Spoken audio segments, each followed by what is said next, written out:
डरावनी रातें YouTube channel पर आपका स्वागत है। भूत प्रेत पिशाच और शैतानों की रोमांचक कहानियां आपको इस चैनल पर सुनने को मिलती हैं। तो अगर आपको ऐसी ही वीडियोस देखना पसंद है तो हमारे इस चैनल को सब्सक्राइब करना ना भूलें। तो हेडफोन लगा लें, कमरे की लाइट्स ऑफ कर लें, क्योंकि ये वक्त हो रहा है डरने का।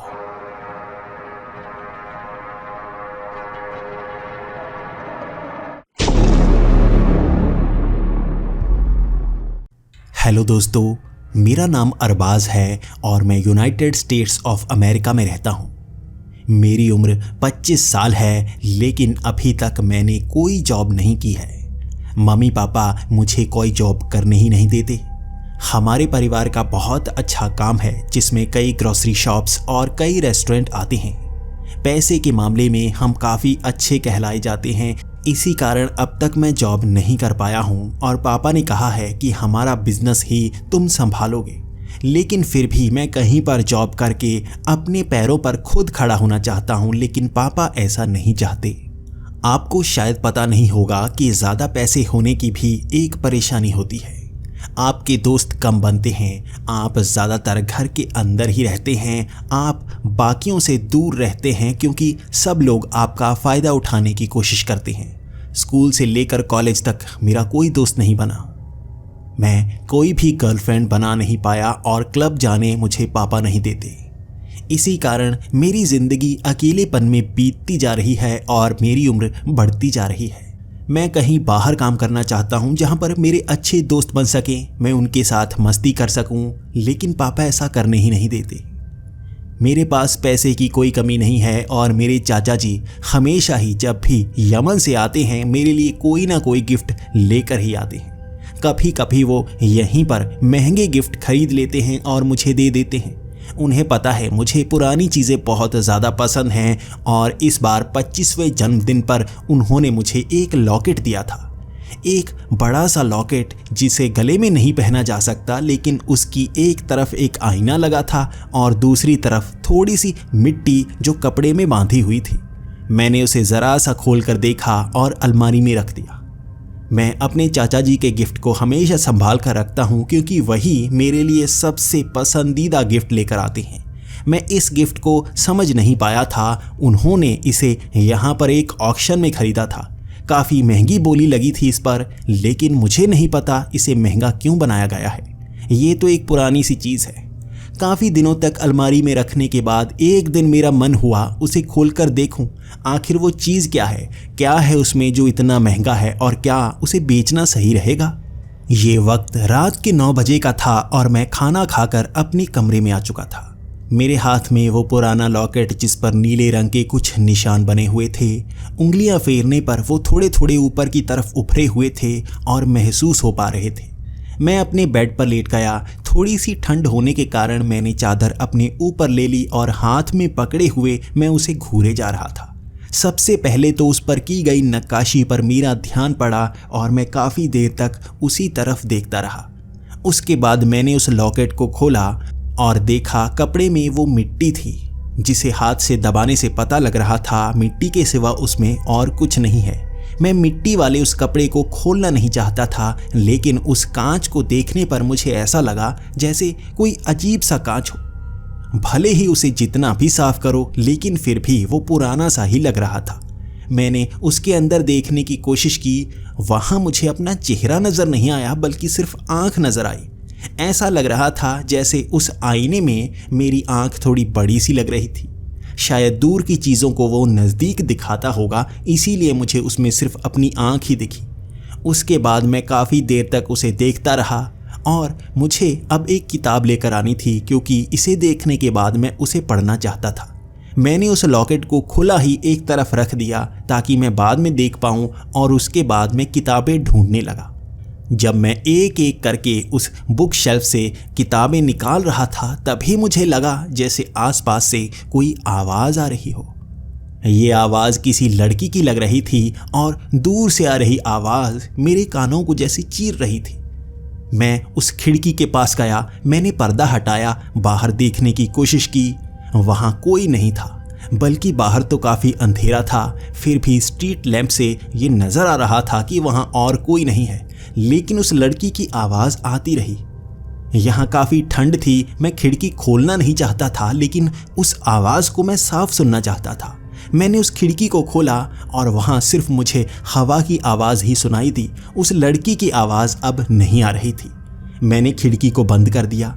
मैंने सोचा शायद पहले उस लड़की की आवाज़ आ रही होगी, अब नहीं आ रही। मैं फिर से बुक शेल्फ के पास चला गया, लेकिन यहाँ पहुँचते ही मुझे फिर से वैसी ही लड़की के चीखने की आवाज़ आने लगी। मैं बिल्कुल सन्न सा खड़ा हो गया ताकि सुन सकूं वो आवाज़ आ कहाँ से रही है। पहले तो मुझे लगा किसी पड़ोसी के पास से वो आवाज़ आ रही होगी, ज़रूर ही कोई किसी लड़की को तंग कर रहा होगा। मैं अब नीचे उतरकर बाहर देखने के लिए चला गया और बाहर जाने से पहले मैंने एक जैकेट डाल ली थी क्योंकि ठंड काफ़ी ज़्यादा थी। मैं बाहर खड़ा हो गया। 10 मिनट तक मैं इधर उधर घूमता रहा, हर पड़ोसी के घर के पास से गुजरता, लेकिन वैसी आवाज़ अब मुझे सुनाई नहीं दे रही थी। काफ़ी देर ऐसा ही करने के बाद मैं अपने घर के अंदर आ गया और कमरे के अंदर चला गया। मैंने जैकेट उतारी और मैं सोचने को मजबूर हो गया, पता नहीं कहाँ से आवाज़ आ रही थी। मैंने फिर से उस बुक शेल्फ के पास जाकर एक किताब को हाथ लगाया। मुझे फिर से वैसी आवाज़ सुनाई देने लगी और मुझे लगा जब मैं यहाँ पर आता हूँ तभी मुझे आवाज़ सुनाई देती है, बाहर जाने के बाद मुझे वो आवाज़ सुनाई नहीं देती। इसमें ज़रूर कोई ना कोई तो गड़बड़ है। अब मैं देखना चाहता था कहीं दीवारों से तो आवाज़ नहीं आ रही। मैं हर दीवार के पास कान लगाकर उस आवाज़ को सुनने की कोशिश करता रहा, लेकिन दीवारों से वो आवाज़ नहीं आ रही थी। मैंने ध्यान दिया बेड के पास से वो आवाज़ तेज़ हो रही थी, तो क्या वो आवाज़ बेड से आ रही थी? मैं अपने बेड के जब भी करीब ज़्यादा आवाज़ ऊंची होती तो मैं अब इस पर शक करने लगा था, कहीं बेड के नीचे से तो आवाज़ नहीं आ रही। मैं इसी तरह से बेड के नीचे देखने ही वाला था, तभी कानों में वो आवाज़ और तेज़ सुनाई दी। मुझे तब पता चला वो आवाज़ उस लॉकेट से आ रही थी। क्या उसमें कोई मशीनरी है जिससे ऐसे स्पीकर से आवाज़ आती है? मैंने जल्दी से उस लॉकेट को उठा लिया और देखने की कोशिश की। उसमें सिर्फ मेरी आंख ही नज़र आ रही थी। मैं काफ़ी देर तक देखता रहा, आवाज़ कहाँ से आ रही है। उसे कान से भी लगाया, लेकिन अब वो आवाज़ नहीं आ रही थी। मैं देखना चाहता था कि कैसे वो आवाज़ कानों में सुनाई तो देती है, लेकिन बहुत दूर सी महसूस होती है। मैं जब भी उस लॉकेट से थोड़ा दूर जाता वो आवाज़ मुझे सुनाई देना शुरू हो जाती और अब मैं थोड़ा थोड़ा डरने लगा था। क्यों इस लॉकेट से आवाज़ आती है मुझे जानना था, तो मैं सबसे पहले अपना लैपटॉप खोलकर बैठ गया। मैंने इस लॉकेट की तस्वीर खींची और मैं इस पर रिसर्च करने लगा। कहाँ से आया ये लॉकेट? आखिर ये कैसी चीज़ है जिससे आवाज़ आती है? क्या इसे बनाया ही ऐसा गया है? क्या ये कोई नई चीज़ है जिसके बारे में मुझे पता नहीं है?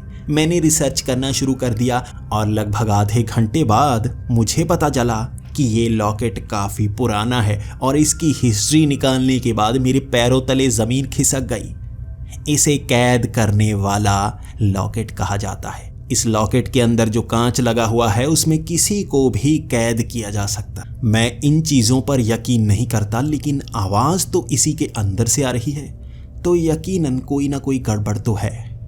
मैंने लैपटॉप बंद किया, उस लॉकेट को हाथ में रखा और मैंने सोचा अगर मैं इसके अंदर से जो भी कैद है उससे बात करने की कोशिश करूं तो मेरा भ्रम दूर हो जाएगा।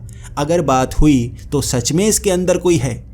अगर वो आवाज़ आई ही नहीं मतलब मेरे कान ही बज रहे थे। वैसे भी बहुत मध्यम सी आवाज़ थी। मैं उससे बातें करने लगा। कौन हो तुम? क्या अंदर से आवाज़ आ रही है? क्या तुम अंदर कैद हो? सच बताओ, मैं जानना चाहता हूँ। मुझे भगवान पर भरोसा है, तुम मुझे नुकसान नहीं पहुँचाओगे। कौन हो तुम? क्या तुम कोई भूत हो? काफ़ी देर तक देखने के बाद अंदर से वो आवाज़ सुनाई दी मुझे महसूस हुआ वो लड़की बात कर रही थी। काफ़ी देर तक जैसे कोई लड़की रो रही हो। रोने की आवाज़ आए जा रही थी और वो उस लॉकेट के अंदर से ही आ रही थी। मैंने ध्यान दिया, आज मेरी आंख सुबह से लाल थी क्योंकि उसमें कुछ कचरा गिर गया था, लेकिन मैंने लॉकेट के अंदर जो आंख देखी थी वो लाल नहीं थी। और इस चीज को देखते ही मैं बेड से पीछे की तरफ गिर गया। हाथ से वो लॉकेट भी फिसल गया था और मैं काफी कदम पीछे चला गया। इतनी देर से जो आंख मुझे दिखाई दे रही थी वो मेरी आंख नहीं थी, बल्कि इसके अंदर जो कैद है उसकी आंख थी। मेरे अंदर डर छा गया था। मैं सोचने पर मजबूर हो गया था, ये क्या चीज हो सकती है। मेरी हिम्मत बंध नहीं रही थी और उसके करीब मैं जाना नहीं चाहता था। मुझे फिर से उस लड़की के रोने की आवाज़ सुनाई देने लगी। वो जैसे रो रही थी और चुप नहीं कर रही थी। और उसके बाद एक आवाज़ और सुनाई दी। मुझे पता था हर कोई डर जाता है, मुझे पता था। वो आवाज़ बहुत ही प्यारी थी और मैं हिम्मत बांध कर उस लॉकेट के पास गया। मैंने फिर से सवाल करने शुरू कर दिए। नहीं डरूंगा, अगर तुम नुकसान नहीं पहुंचाओगे तो नहीं डरूंगा मैं। अंदर से आवाज आई, सच में तुम डरोगे नहीं? मैं यहां कैद हो चुकी हूं और कोई मुझसे बात नहीं करता। हर कोई सोचता है मैं कोई प्रेत हूं जो नुकसान पहुंचाऊंगी, लेकिन मैं नुकसान नहीं पहुंचाना चाहती। मैं भी किसी से बात करना चाहती हूं। उसने इतना कहा और मैं उससे बात करने लगा। मैंने उससे कहा, नहीं, वैसे भी मैं भूतों पर यकीन नहीं करता, लेकिन इस लॉकेट को पहली बार देखा है ऐसी शक्तियों का इस्तेमाल करते हुए, तो मैं थोड़ा घबरा गया था। तुम कौन हो? तुम इस लॉकेट के अंदर क्यों चले गई? तो उसने जवाब दिया, एक तांत्रिक ने मुझे फंसाकर इस लॉकेट में बंद कर दिया है। वो तांत्रिक बहुत ही शक्तिशाली है, कोई उसका कुछ कर ही नहीं पाया और कोई शायद समझ ही नहीं पाएगा कि मैं जिंदा हूँ, दूसरी दुनिया में कैद हूँ इस लॉकेट के सहारे। मुझे नहीं पता इससे बाहर कैसे आया जा सकता है। मैंने हर कोशिश कर ली है, ना तो मुझे मौत आ रही है, ना मैं इस लॉकेट से बाहर निकल पा रही हूँ। तुम पहले हो जिससे मैं बात कर पाई हूँ, वरना जब भी मैं आवाज़ लगाती हूँ हर कोई इस लॉकेट को फेंक कर चला जाता है। अब मैं उससे बात करने लगा था और मैं उससे पूछता जा रहा था कि अगर तुम जिंदा हो तो इस लॉकेट से बाहर कैसे आ सकती हो। लेकिन उसके पास कोई जवाब नहीं था, बल्कि उसका कहना था कि 1 साल से वो हर कोशिश कर चुकी है, वो यहाँ से बाहर निकल नहीं पा रही है। उसे पता ही नहीं लग पा रहा कैसे यहाँ से बाहर निकला जा सकता है। इस लॉकेट के कांच को ऐसा बनाया गया है कि इससे निकला नहीं जा सकता। मैं कोशिश कर सकती हूँ, बस एक उंगली बाहर आती है, छोटा सा हिस्सा बाहर आता है, लेकिन मैं पूरी इससे बाहर नहीं आ सकती। तब मैंने देखा था उसने अपनी उंगली उस कांच के छोटे से टुकड़े से बाहर निकाली थी। मैं समझ गया था वो इस छोटे से कांच से बाहर नहीं आ सकती और इसी तरह उसे इसमें बांध कर रखा गया है। मैं उस पूरी रात उससे बातें करता रहा। मैं समझने की कोशिश करता रहा उसके साथ क्या हुआ। हर चीज़ जानी मैंने, लेकिन उसे बाहर कैसे निकाला जा सकता है ये समझ में नहीं आया। अगला दिन था और अब भी वो मुझसे बातें तो कर रही थी, लेकिन मैं ये बात किसी को बताना नहीं चाहता था। मैं उसकी मदद करना चाहता था और उसके बताए पते पर पहुंचकर ही मुझे सब कुछ जानना था। क्या वो सच बोल रही है? क्या सच में वहाँ से कोई लड़की गायब हुई है? पहले तो उसकी बातों पर मुझे यकीन होगा, तभी उसकी मदद करूँगा। कहीं ऐसा प्रेत जो मुझे नुकसान पहुँचा दे इसमें बंद ना हो, मुझे ये जानना था। उसके बताए उस पते पर मैं पहुंच ही गया। यहाँ से लगभग 3 घंटे की दूरी पर वो जगह थी। वहाँ जाकर उस लड़की के बारे में मैंने पता करना शुरू किया। मैंने कुछ लोगों से पूछा और मुझे ये पता लगा कि सच में वहाँ पर इस नाम की लड़की रहा करती थी। जो उस लॉकेट से निकलने वाली आवाज़ से मुझे पता लगा था, यहाँ मैं हर चीज़ पूछता जा रहा था और मुझे यकीन बढ़ता जा रहा था सच में यहाँ पर इस नाम की लड़की रहा करती थी। और अब तो मैं उसके घर ही जाने वाला था, उसके माँ बाप से बात करने वाला था। मैं पहुँच गया उस घर, वहाँ उनसे बात करने लगा। मैं उनसे जानना चाहता था कैसे उनकी जो बेटी है वो गायब हो चुकी है। तो उन्होंने बात करना शुरू की कि उनकी बेटी 1 साल पहले से गायब है। वो किसी तांत्रिक के पास जाना शुरू हो चुकी थी, उसके बाद से वो गायब हो गई। पुलिस ने उस तांत्रिक को बाद में पकड़ा, लेकिन कोई सबूत इकट्ठे किए ही नहीं जा पाए कि वो कहाँ पर है। उस तांत्रिक को इसलिए छोड़ दिया गया क्योंकि मेरी बेटी कभी मिली ही नहीं। वो कहाँ गई किसी को पता नहीं है। उसके बाद मैं उस घर से बाहर आया, उस लॉकेट में लड़की से बात करने लगा। मैंने उससे कहा, तुम्हें अपने माँ बाप से बात नहीं करनी है? उसने मना कर दिया। उसने कहा, अगर मेरे माँ बाप को पता चलेगा कि मैं इस तरह से लॉकेट में बंद हूँ तो उनका जीना मुहाल हो जाएगा। वो समझ नहीं पाएंगे कि क्या करना है। तब मैंने कहा, क्या मैं इस लॉकेट को पुलिस को दे दूं? पुलिस समझ जाएगी कि तुम्हें उस तांत्रिक ने यहाँ कैद कर दिया है। तो उस लड़की ने कहा, ऐसी चीज़ों को सार्वजनिक नहीं किया जाता। वो लॉकेट को बंद करेंगे और फेंक देंगे कहीं। तुम्हें क्या लगता है कोर्ट में इसे साबित किया जा पाएगा? कभी जिंदगी में देखा है ऐसी चीज़ से सबूत बनाया जा सके? ऐसी चीज़ को सबूत नहीं माना जाता, बल्कि इसे बस एक पाखंड झूठ माना जाता है। और उस तांत्रिक के पास ऐसी शक्तियां हैं, उसके पास मत जाना। मैं नहीं चाहती कि तुम भी फंस जाओ।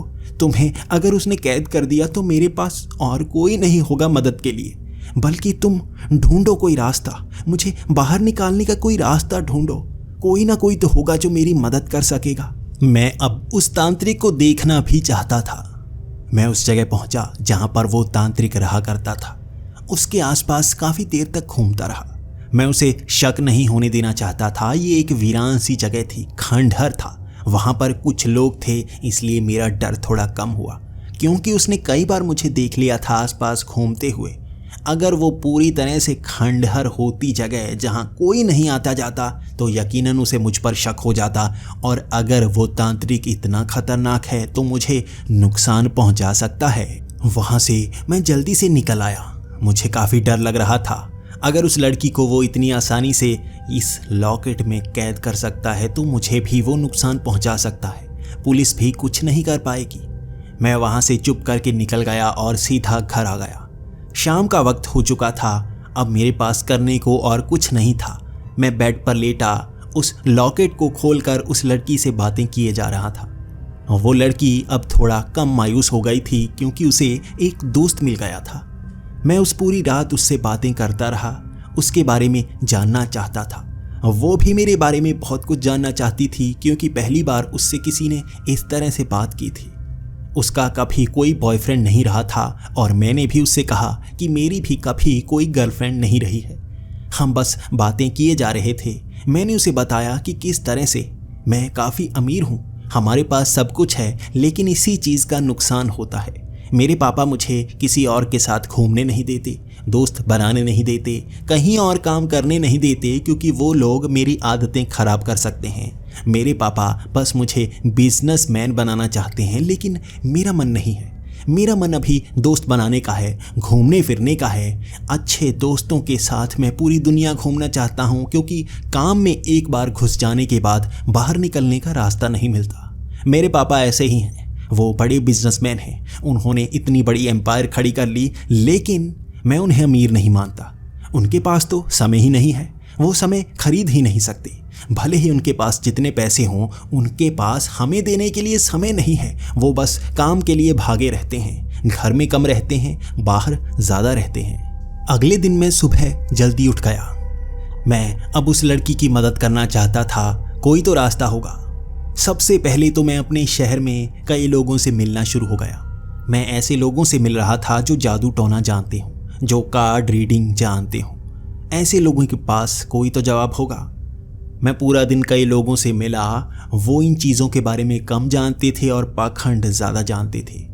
उन्हें पता ही नहीं था कि दूसरी दुनिया होती है, कांच के पीछे इस तरह से किसी को बंद किया जा सकता है। वो तो बस अपनी बातें किए जा रहे थे। महंगे महंगे कोर्स, महंगी चीज़ें जिसे कलाई में बांधा जा सकता है, बस बेवकूफ़ बनाए जा रहे थे। मैं समझ गया था ऐसे लोगों की कमी है जो इन चीज़ों के बारे में जानते होंगे, तो मुझे इंटरनेट पर ढूंढना होगा।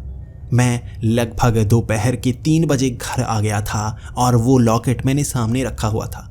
वो मेरा इंतज़ार कर रही थी। वो सुबह से किसी से बात नहीं कर पाई थी, और मैं भी उसे मायूस नहीं करना चाहता था।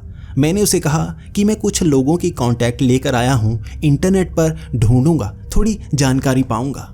मैं उससे बातें किए जा रहा था, इंटरनेट पर ढूंढे जा रहा था। मैंने सबसे पहले तो उस लॉकेट की जानकारी से शुरू किया। आखिर ये लॉकेट बना कब था? मैंने कई आर्टिकल्स ढूंढे, कई जगह की खबरें ढूंढी, और मुझे एक चीज़ का पता तो चल गया था। जहाँ जहाँ ये लॉकेट जाता था वहाँ वहाँ बहुत बुरा होता था और लोग गायब होते थे। वो लोग बाद में कई लाशों के रूप में मिलते। ऐसा कैसे हो सकता है? क्या इसमें लोग कैद हो जाते हैं और जब मर जाते हैं तो लाशें बनकर इससे बाहर निकल आते हैं? ज़्यादातर तो ऐसा ही हुआ था। जहाँ जहाँ ये लॉकेट गया लोग गायब हो जाते थे, कई सालों तक मिलते नहीं थे, और कुछ लोग थे जो जिंदा मिले थे, लेकिन कैसे, वो कहाँ हैं? इस चीज़ की जानकारी मैं ढूंढ नहीं पाया। वो लोग शायद जिंदा भी नहीं होंगे, मुझे कुछ पता नहीं चल पाया। कई 100 साल पुराना था ये लॉकेट। तब से इसी तरह से अलग अलग लोगों के हाथ लगता रहा, और अब मुझे इसकी और जानकारी चाहिए थी कि यहाँ से अंदर कैद कैसे किया जाता है। मुझे एक किताब मिली जिसमें बताया गया था कुछ मंत्रों का इस्तेमाल करने के बाद इसके अंदर एक आत्मा चली जाती है, लेकिन वो शैतानी आत्मा होती है। शैतानी आत्मा को कैद करने के लिए इस लॉकेट को बनाया गया था ताकि इससे कोई बाहर ना निकल पाए, और कुछ बुरे लोग इसको अच्छी आत्मा कैद करने के लिए भी इस्तेमाल करते हैं। कुछ लोग जो बदला लेना चाहते हैं या अपने राज छिपाना चाहते हैं, वो इसके अंदर जिंदा इंसानों को भी कैद कर सकते थे।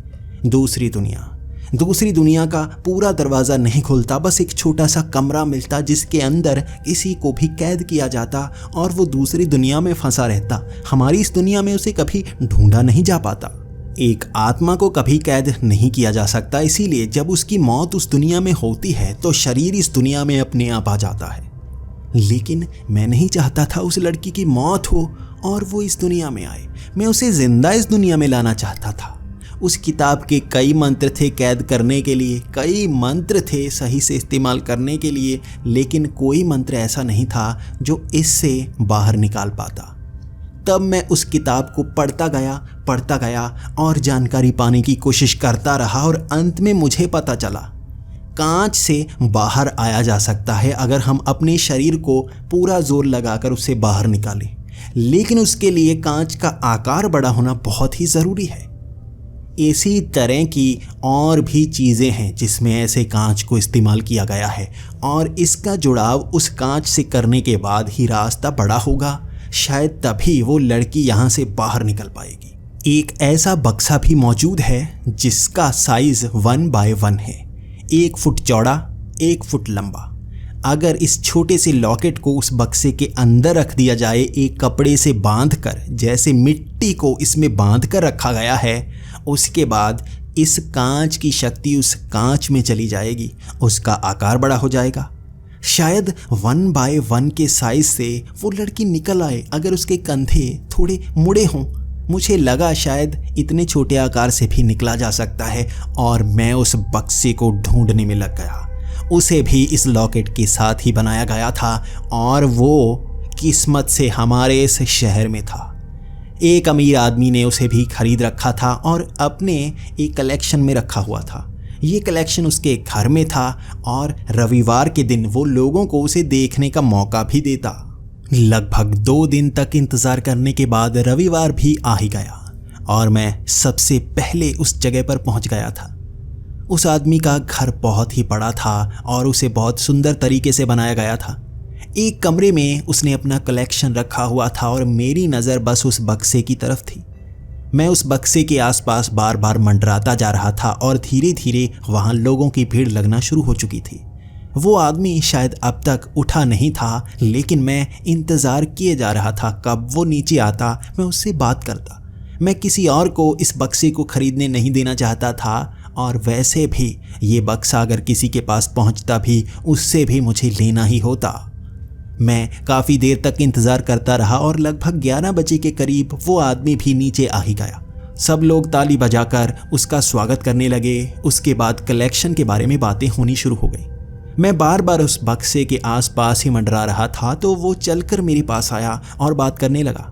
बच्चे, तुझे क्या चाहिए? तू यहीं पर कब से खड़ा है? क्या कुछ खास चाहता है? मैंने उस आदमी को अपना परिचय दिया कि मेरा नाम क्या है, मेरे पापा क्या काम करते हैं, वो शहर के एक बिजनेसमैन हैं। इसके बाद तो उसकी हंसी निकल गई। उसने मेरे पापा को पहचान लिया था। वो मेरे पापा का अच्छा दोस्त था, और हम इसके बाद बातें करने लगे।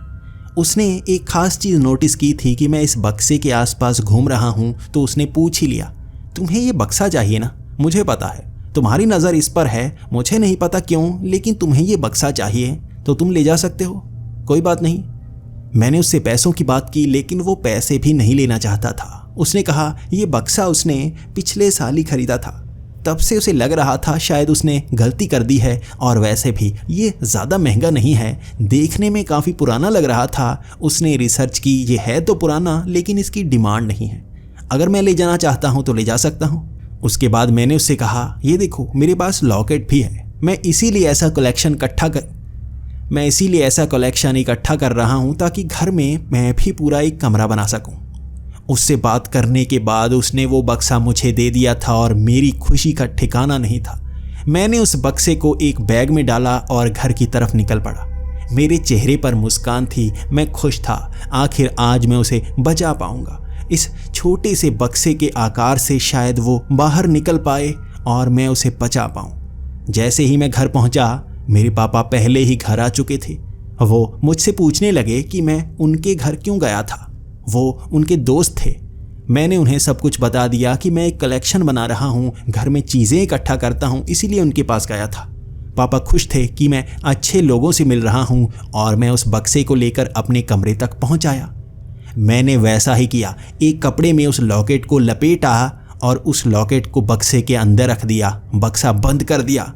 थोड़ी देर बाद बक्सा जैसे कांपने लगा। मुझे महसूस हुआ वो आवाज़ जो मध्यम सी आ रही थी अब थोड़ी ऊंची आना शुरू हो चुकी थी। मैंने वो बक्सा खोला और वो खूबसूरत चेहरा उस कांच से मुझे नजर आ रहा था।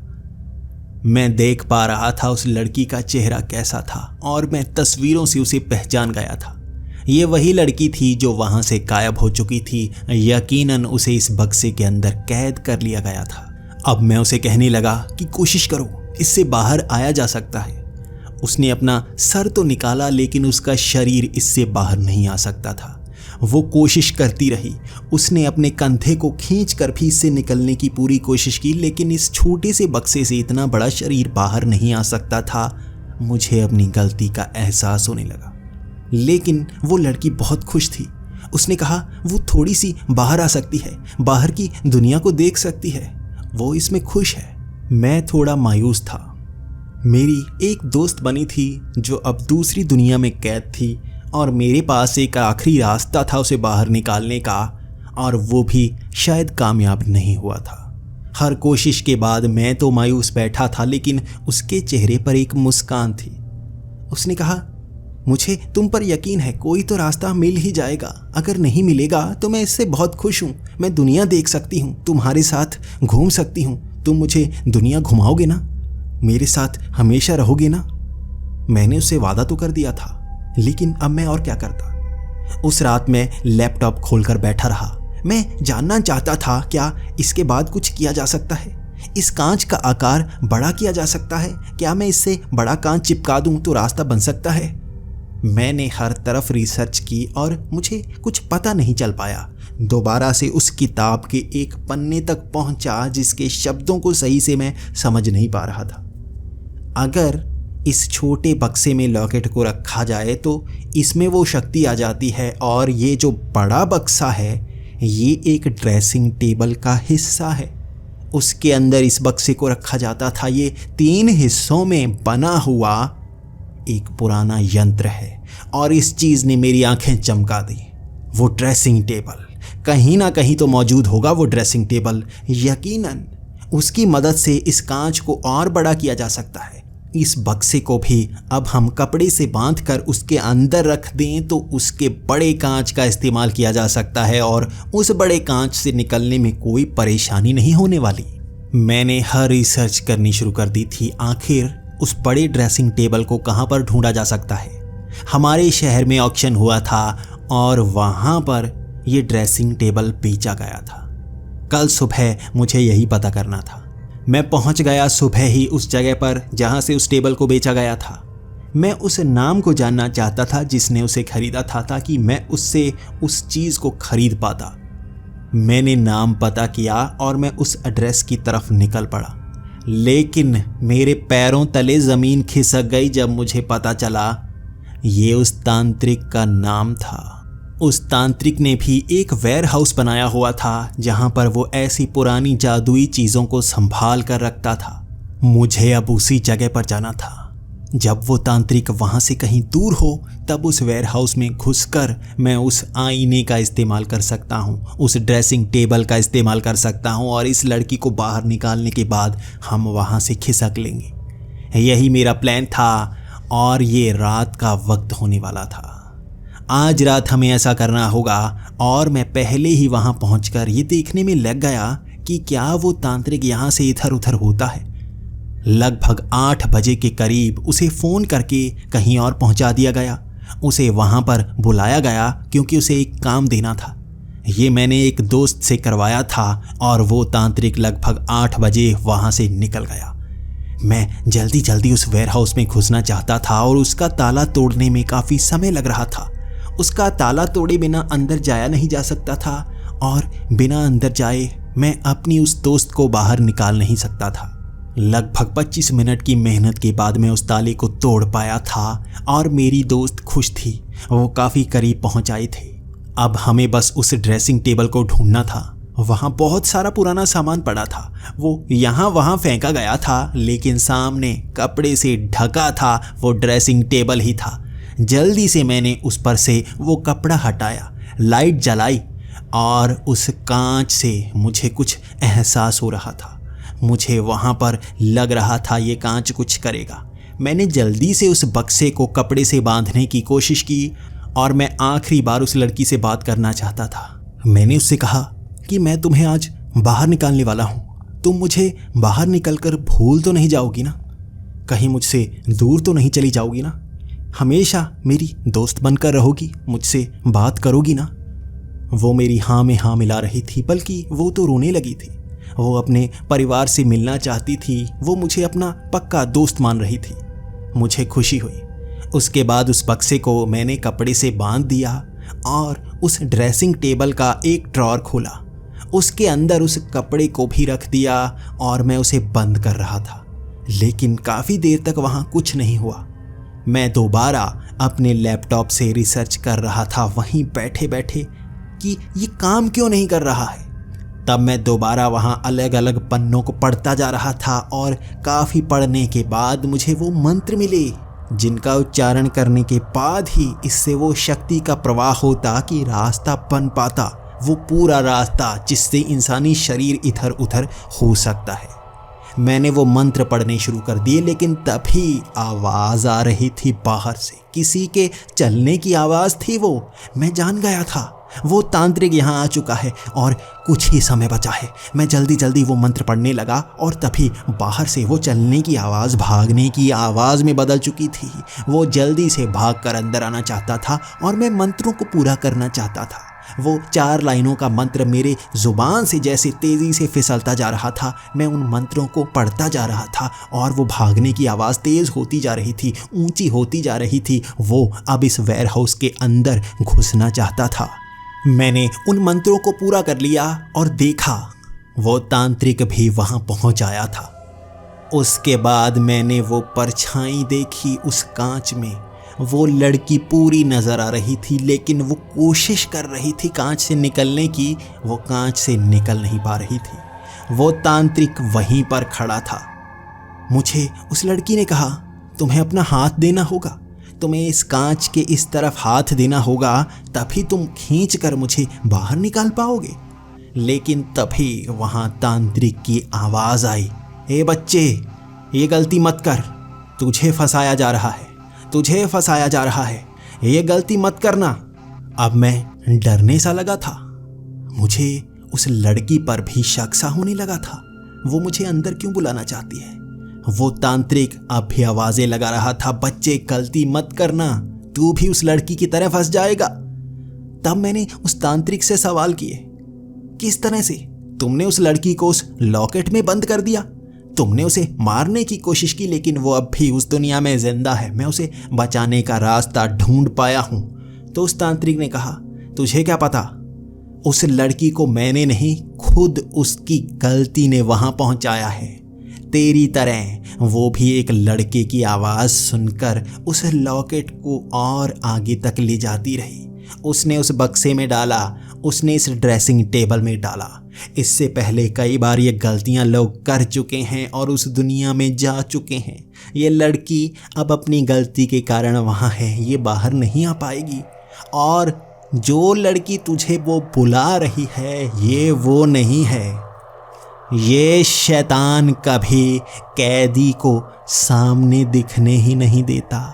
उस तांत्रिक के ये शब्द थे, तभी उस लड़की के चीखने की आवाज़ें बिल्कुल बंद हो चुकी थी, बोलने की आवाज़ें बंद हो चुकी थी। मैं पीछे घूमा और उस चेहरे को मैं देख नहीं पा रहा था। और वो शैतानी चेहरा इतना डरावना था। वो हंसी मुझ पर थी। वो मुझ पर हंस रहा था, लेकिन वो खुद पर गुस्सा भी था, जैसे अपने दांतों को भींच रहा था। वो बस एक कदम दूर था मुझे वहाँ खींचने से। अगर मैं उस कांच में हाथ दे देता तो वो मुझे अंदर खींच लेता। उस शैतान का आकार बहुत बड़ा था। वो बड़ी मुश्किल से इस कांच से निकल पाता, लेकिन फिर भी कोशिश करने पर शायद वो किसी तरह से फंसकर निकल ही जाता।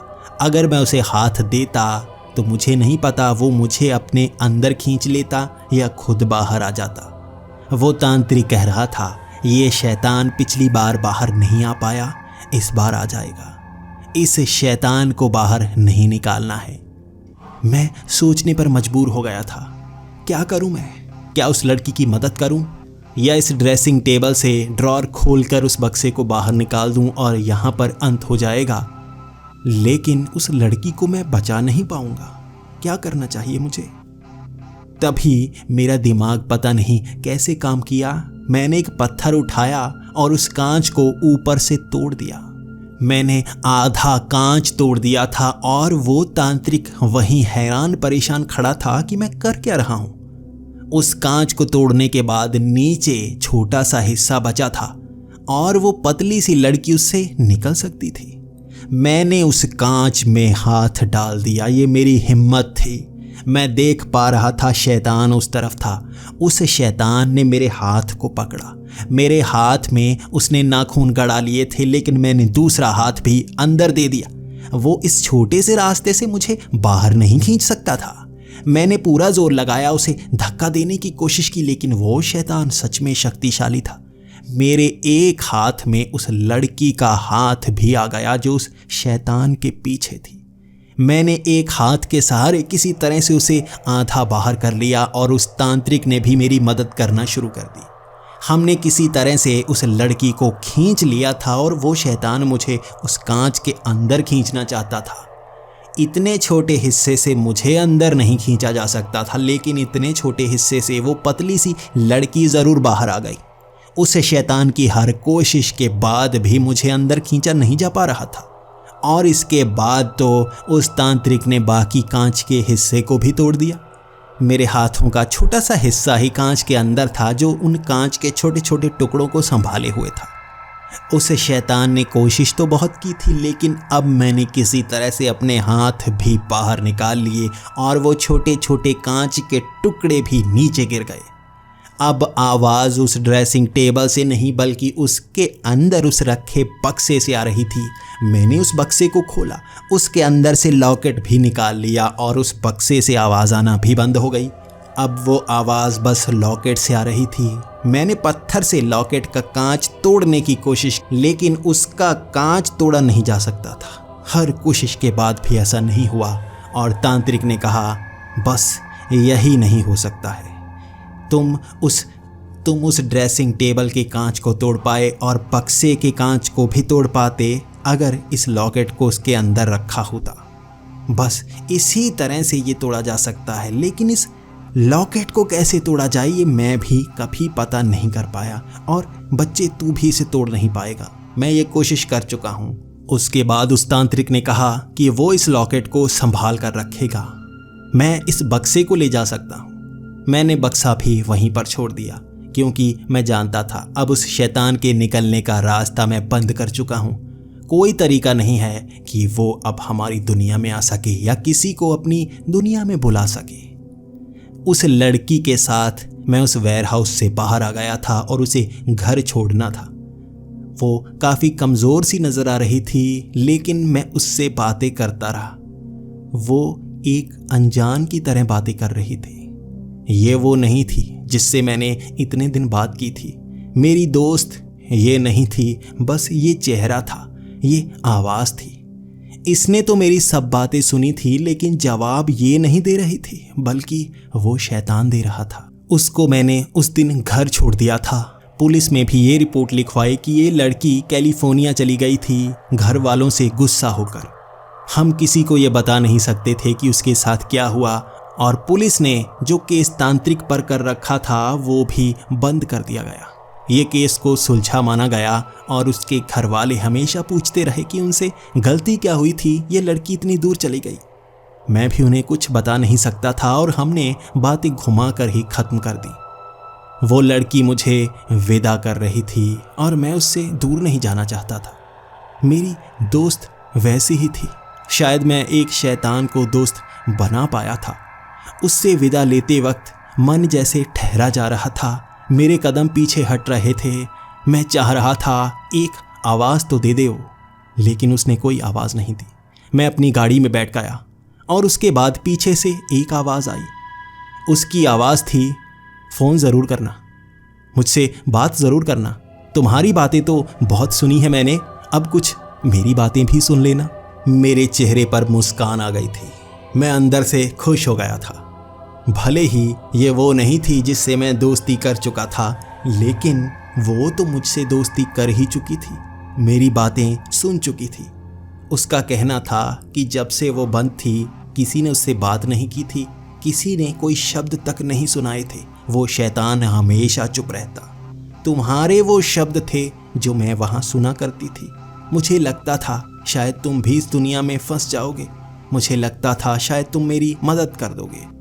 उसकी ऐसी बातें सुन रहा था मैं। गाड़ी में मैंने फ़ोन लगाया हुआ था और घर तक पहुंचते पहुंचते मैं उससे भी दोस्ती कर ही चुका था। मेरी नई दोस्त बन चुकी थी। हम कई दिनों तक ऐसे ही बातें करते रहे और 1 महीने के बाद ही हम डेटिंग करने लगे। उसके कुछ दिनों बाद मुझे ये खबर सुनने को मिली कि उस तांत्रिक के उस वेयरहाउस में चोरी हो चुकी है। किसने चोरी की कभी पता ही नहीं चल पाया और सब सामान चोरी हो गया, उस लॉकेट के समेत। वो बक्सा भी गायब हो चुका था, लेकिन मन को एक तसल्ली थी, उस ड्रेसिंग टेबल के बिना वो बाहर नहीं आ सकता। और उसके बाद बेवजह मैं इंटरनेट पर रिसर्च करने लगा, जैसे उस चीज़ से मेरा दिल जुड़ा हुआ था। इतनी दर्दनाक घटना हो चुकी थी। मैं रिसर्च करता गया, उस किताब के और पन्ने पढ़ता गया, उसका इतिहास जानता गया और मुझे एक बेहद डरावनी चीज़ का पता चला। उसके सिर्फ 3 हिस्से नहीं थे, उसके कई हिस्से थे और एक सबसे बड़ा हिस्सा जो 10 बाय 10 का था वो इटली में लगा हुआ है, एक बड़े से म्यूज़ियम में, जिसके नीचे एक छोटा सा बक्सा है। वो सबसे बड़ा हिस्सा है जिससे एक शैतान इस दुनिया में आ सकता है। उसे पारक दर्पण कहा जाता है, जिससे सिर्फ इंसानी शक्ति ही नहीं बल्कि शैतानी शक्ति पूरे रूप में आ सकती है। आज भी मैं इस चीज़ से डरता हूँ, कहीं उस लॉकेट का कोई इस्तेमाल तो नहीं कर रहा होगा। मुझे उस शैतान पर ज़रा भी यकीन नहीं है। और आज सुबह मुझे एक खबर सुनने को मिली है, उस इटली के म्यूज़ियम में भी चोरी हो चुकी है और वहाँ से चोरी हुआ है वो बड़ा सा आईना। अब आगे क्या होगा मैं भी नहीं जानता।